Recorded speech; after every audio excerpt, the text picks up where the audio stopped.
Day 3 of the monsoon session of Parliament began on a stormy note. After the suspension of AAP MP Sanjay Singh, Union Home Minister Amit Shah briefly addressed the Lok Sabha, saying he's ready to discuss the Manipur situation, but the opposition is not letting the Parliament function. Shah's address came after the suspension of Sanjay Singh for the entire session for causing ruckus during the parliamentary proceedings.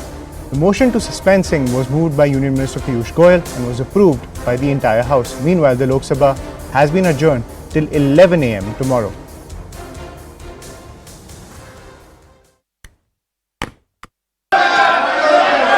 मेरा विपक्ष के सभी सम्मानीय सदस्यों से मेरा आग्रह है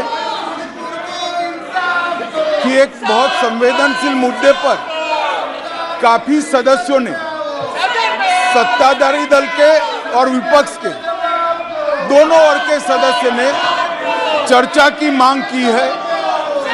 मैं सदन में चर्चा के लिए तैयार हूं।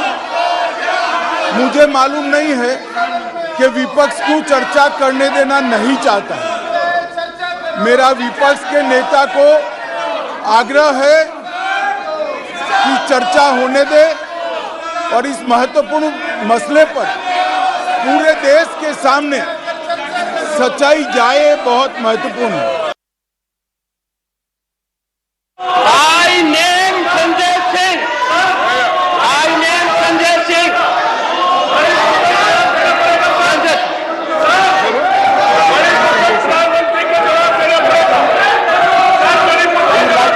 Motion to suspend Mr. Sanjay Singh. This kind of behavior coming into the hall and disturbing the House is completely against the ethics and rules of the House. And I would urge the chair to take the necessary action against Mr. Sanjay Singh. The government wishes to move a motion for the suspension of Mr. Sanjay Singh for the remainder period of the House. Move your motion.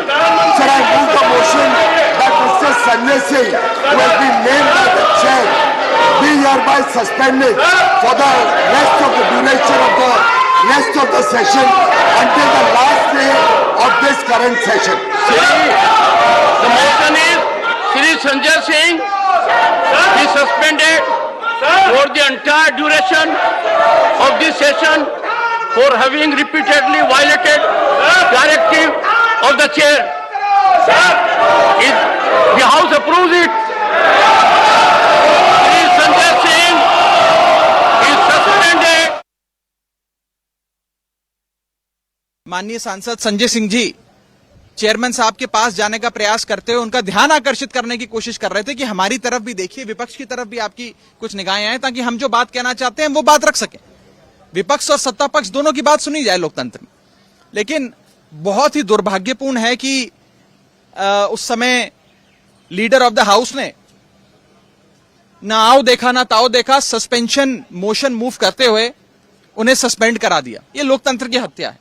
अगर लोकतंत्र में राज्यसभा के भीतर बहस करने की मांग पर भी सांसदों को सस्पेंड कर दिया जाएगा तो इस देश में क्या ही लोकतंत्र पड़ेगा।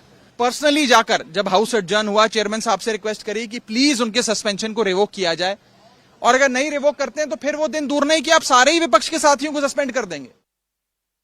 Right, I'm joined by my colleague Pallavi Ghosh and Arunima on the broadcast. Pallavi, when it comes to this pitch coming in from the opposition camp that they want to discuss Manipur, the government has also said, no less than the Home Minister has said that they want to discuss Manipur as well. They're ready to answer all the questions.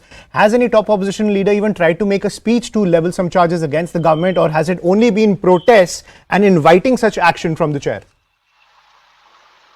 No, but they have been speaking. I mean, in fact, in the morning also when the House, before it met at around 10:30, when you had the constituents of what is called India protesting outside the Gandhi statue, you had, for example, Mr. Mallikarjun Kharge and almost every other leader of all other opposition parties, whether it was Abhishek Banerjee, whether it was Supriya Sule, all of them actually making the same point. It's not just enough to discuss Manipur. It has to be under Rule 267.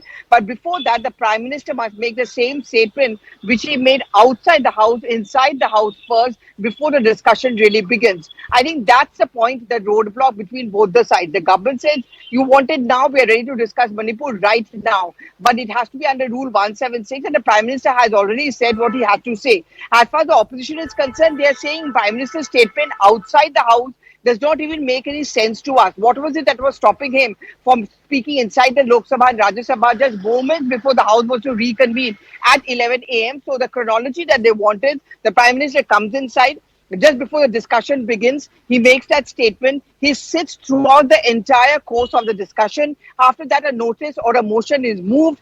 The Prime Minister responds once again. That really needs to be the order, which is not acceptable to the government. Right, and that seems to be the point of contention, as Pallavi is pointing out, that they want the Prime Minister to give the statement that he made outside Parliament, instead of outside Parliament, inside Parliament to the opposition parties. And Arunima, the government has made it very clear that the Home Ministry is the nodal authority when it comes to any situation in Manipur, and the Home Minister is ready to speak out. So this point of contention is likely to persist at the end of the day, because the government has made it clear any kind of reply will come from the Home Ministry and not the Prime Minister, who has said what he had to say.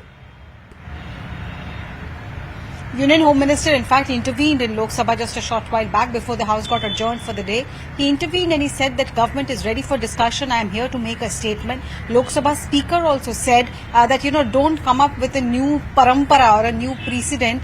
The precedent has been that the nodal minister answers, and the nodal minister on behalf of the government has already assured that he is willing to make that statement. The opposition, of course, says that, this is, and to quote Shashi Tharoor and other Congress leaders, what they're saying is that this is a peculiar position that the government is taking. In no democracy is the Prime Minister inimical to answering questions from the members of Parliament. He is ultimately answerable to the Parliament, and that is what the opposition MPs are asking, that we are elected representatives of the people. We are asking you on an important issue of public importance. Manipur is not like any other incident, is what the opposition says, and it says that the Prime Minister, what is the harm if he can speak outside to the press? What is the harm if he comes and makes the same statement on the floor of Lok Sabha and Rajya Sabha? So both sides are digging in their heels, sticking to their positions.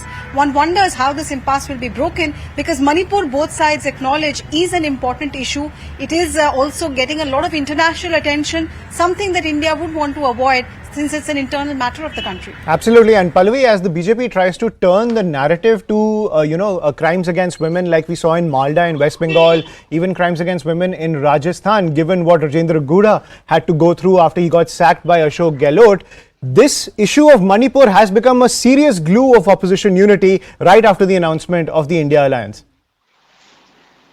Oh, yes, absolutely. And in fact, why Manipur? I would say the ordinance issue is also another important factor which seems to be binding the opposition parties together. But, just to talk specifically about Manipur, what one senior TMC leader told me a few days back is that, Manipur is an issue in which we also expect to get some new people on our side. If you remember the first day when there was hangama happening and we were demanding a discussion from the government on the Manipur issue, the BRS too had walked out, and that is something which is being used by the whole acronym opposition of Front India, as to make the point that as time goes on passing and we come closer and closer to Lok Sabha elections, you may see some more opposition parties who have been reticent about being a part of any opposition front actually joining hands with us. Manipur, we know, is a very emotive issue. It's an emotional issue, and that is something on which no political party can take a stand which is seen to be against it, not even the BJP. And this is what is making the opposition parties extremely euphoric, especially after a Bengaluru session.